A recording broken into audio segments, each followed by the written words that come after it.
What happens when your client's dream dress becomes a nightmare? This video is for you, the designer, and also you, the client. So let's get into it. If you haven't subscribed to my channel, please take a minute to do so first. This really helps my videos to go out to people like you who need it and really helps my channel grow. So please, thank you so much. Click the subscribe button and also don't forget to turn on the notification bell so that you can get notified anytime videos like this drop. Listen, we've all been there at some points in our lives, either as a tailor or as a client, where what you ordered was not quite what you have gotten.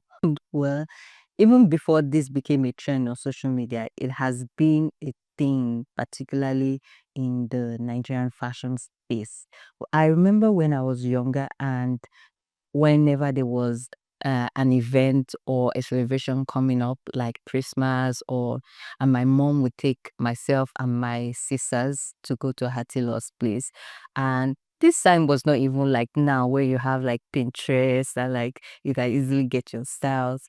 Whenever we go to my mom's tailor's place and we would go in, as she had this entire like closet full of fashion magazines. And if you guys know what I'm talking about, there are these magazines that have so many pictures of different styles of what people have worn from different events. So you just like kind of flip through them and pick what style you want and show to your tailor. So we'll be there for hours on end at my mom's tailor's days and we'll be flipping through so many of those magazines, and then when we now eventually find the style that we really like, we show to the tailor. So and usually when we do this and we're so excited, oh my god, my sisters and I, we're so happy and we're like, oh god, we have gotten the style that we wanted. Mommy, this is the style I want for my Christmas. And we'll shoot to the tailor and she'll be like, okay, good, let's take your measurement. And we have our measurements taken. And then she'll tell us, okay, come back in the next 3 weeks, in the next 2 weeks, I'll come and get your dress. And when my mom will bring us back to this tailor's place, and then we'll see the dress and we'll just be like, I don't understand. Did this auntie, did she see the style that we picked or what's going on? And me and my sisters will just be so devastated and be like, what's even the point of showing her this style? She knows that she cannot sew it, So even before this thing became a trend, it has always been a thing in Nigerian fashion space. When you give a tailor something to sew for you, it doesn't really come out quite as what you wanted or what you imagined. It can be very devastating for the clients. And as a tailor, as a designer, it's your job to ensure that that does not happen. Here are the common mistakes that you as a tailor, as a designer can easily make. And as a client, here are some of the things that you need to avoid when you notice that, it's happening like this, like this, like this with your tailor or your designer. So the first thing is miscommunication. Things have to be properly communicated, clearly communicated and clearly understood as well. From fabric choice, every single detail to you as a designer is important. So you as a client is important. If you bring a style or a particular picture to your client, if you as a client bring a particular picture to a designer, you should be able to ask about what the details should be. Oh, okay, this is what this dress is. Also, what fabric did they use for the skirt?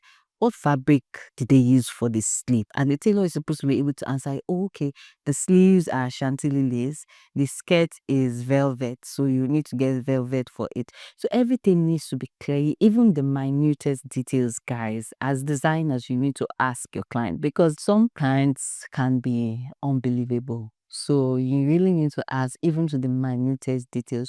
Or what kind of lacing, what kind of closure do you want for your corset? Do you want the grommet closures or do you want the loop closures? Even the smallest things. Okay, I'm using a zip for your dress. So oh, we are using buttons, we are not using zip. Every single thing has to be clearly communicated with your customer, especially when they bring a style to you. You tell them, oh, okay, this is what was used here, this is what was used here, this boot was used here, and these are the things that we are going to use. So every single thing, do not underestimate proper and clear communication. As a designer, as a client, you need to know if your tailor, if you give your tailor a style to sew for you or your designer, and they're not communicating to you properly, and they just collect the style and be like, okay, and drop it there and feel like, okay, they can do it, then just start knowing that that is a red flag. But if you go to a tailor and they're able to tell you, okay, this is what was used here, this is how, and this is how I'm going to do it, is that okay by you? Then you know that you are in the right hands. So as the client, always ensure that your tailor is giving you the extra details of the things that the extra details that you need, so that you know that the tailor knows what they're doing. Number 2 is fabric choice. So I spoke about when you bring a design as a client, when you bring a design to a tailor, if you're not able to afford the design based on what was used, if you're copying someone else's design and you're not able to pay for what could produce that design, I think you should just leave it. Because if the tailor tells you, oh, okay, this place was beaded with,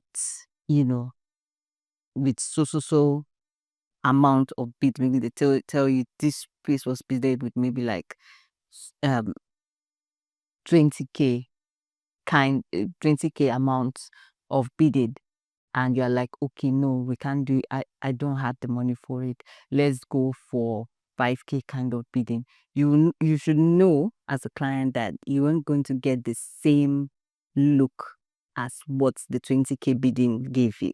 So if you know that as a client you can't afford a particular style, it's better you ask your designer, okay, can we do it with this price, or can we get a similar style but cheaper? Because as a designer, I don't know if most clients know this, that as a designer, when you start stacking down the quality of the products that we use, the quality of the materials that we use in making the outfit, the original outfit, you essentially leave room for discrepancies. Like when you start changing, oh, this corset was made with Mikado, oh, I can't afford Mikado fabric, let's go for Duchess satin. It's not going to look the same, right? So you have to make sure and be clear at the designer. If a client says, oh, okay, I don't have the money to afford this fabric, then you ask them at the are you ready if it doesn't look like this, exactly like this? So these are the conversations that you need to be having as a tailor and as a client. Let's go to the third number, and this is very exciting, guys. Number 3 is design interpretation errors. So sometimes some clients might come and say and bring up to 3 or 4 designs and tell you as the tailor to, okay, I like the sleeve of this design, can you join it to the skirt of this design, can you join it to the bodice of this design and make my own design? The client sometimes are very interesting, and then they come up with these vague ideas that might not necessarily look good, and they're like, oh, I like the way this sleeve was done, I like the way this skirt was done, can we join them together to make my own design? You as the tailor, as a designer, it is your job. If it goes wrong, I'll blame you, because it is your job to tell the client that, oh, okay, this sleeve might not look good though with this skirt, or this sleeve might not look good with the way this bodice looks. So it is your job as a designer to try as much as possible to communicate these things to them. You need to know what looks good with what. I mean, if you've been working for so long as a tailor, as a sewist, you'll begin to know what works. And if you don't know what works, subscribe this channel and turn on your notification bell, because by the time you will start watching my videos 2-3 times, you'll know what is working as a designer, okay? So as a designer, it's your job to know what works, right? So you need to be able to tell your clients, sit them down and be like, oh, okay, this is not going to be able to work with this. Can we switch it up to this? This might work. If you're very good with illustration and sketches, if they come up with 3 or 4 designs like that and be like, okay, mesh it up to the one, you can mesh it up for them in an illustration for them to actually see that, okay, this might not work, so, and it's your duty, your job as a designer. And if you are a client, always listen. It's always good to listen to your tailor. If your tailor tells you, oh, okay, I don't think it's going to work, I think you should listen to them because they've been doing the work in a long time. Like, this is the job that they do. They're professional at this, so they would know better than you. So if they tell you, oh, okay, can we switch it up this way, switch it up this way, try considering, how they can help you switch it up to what you want, to your taste. A designer will always be able to give you what you want if you just relax and let them do their job. Number 4, rush jobs. And I'm going to have to sit on the head of many designers. In fact, I feel like this number 4 applies to me as well. Guys, this number 4 applies to every single tailor, every single designer. Rush jobs, you have to avoid at all costs. I know it is difficult as a tailor, I know it's difficult as a designer, but you have to avoid rush jobs. It's not, if a client is having a wedding, you should be able to come in months even before your wedding to have your looks planned. You should be able to come in months way before your event so that your looks can be properly planned. So rush jobs, it always creates this anxiety because once the time is getting closer and the tailor just can't take it anymore, then you start making mistakes. So it's very important that you encourage your clients to bring their outfits in on time. If they've let you know, oh, you're going to be making my bridal outfits for my wedding, tell them, okay, you have to start 3 months, 4 months before the time, depending on the complexity of the design. So you also, as a client, you need to double down here.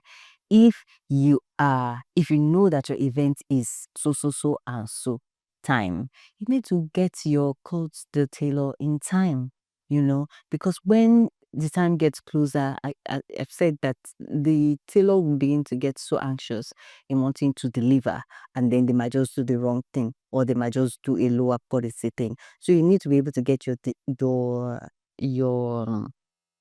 clothes to the tailor in time. So how can you, as a designer, ensure that you don't fall victim of what I ordered versus what I got? I talked about clear communication.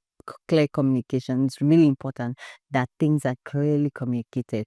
Secondly, you have to carry your customer along. Every single step of the way, you have to let them know what is being done. Every small detail, they have to be carried along.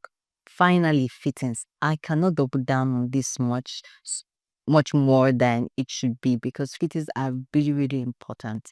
You need to be able to have your clients come in, especially if they're having a custom-made outfit or something that requires so much fitting, like a corset, for instance. You can't sew a corset as a ready-to-wear piece. Most of the times, you have to have them come in for a fitting, maybe twice, maybe 3 times. So ensure that you're able to double down to your customer and tell them the importance of fitting.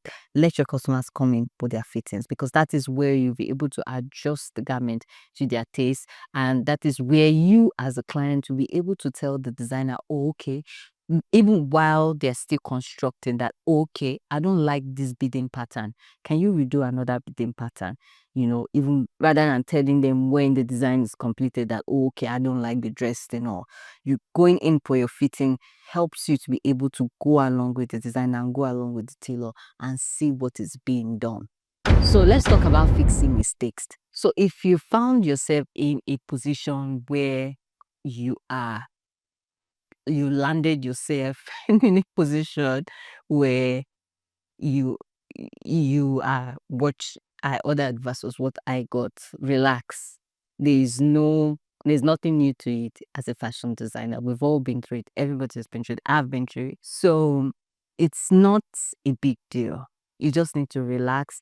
Everything can be fixed. It's not the end of the world. As a designer, you just need to gather yourself together, contact your clients physically, get the outfit, know how you can fix the outfit it might take you a little more time. You just have to tell the client, okay, you might have to miss the event, but you're going to get your outfit eventually, and I'm going to fix what I did wrong. It's not the end of the world. You just need to commit to making that outfit looking good. I'm sure if you take your time and you commit to doing it better, that you won't even lose that client. That client will probably keep coming. So guys, if you've had a wild experience or any experience at all, whether you were once a client or whether as a client or as a tailor designer, please let me know in the comment section. I would love to read your experiences and your stories. I'll be sharing my own story in the story time very soon. So subscribe and turn on the notification bell so you do not miss that funny. So you do not miss that amazing episode. So if you've enjoyed this video today, or you've learned something new, or you just loved listening to my beautiful voice, please subscribe and turn on the notification bell. Thank you so much, and I'll see you in the next video.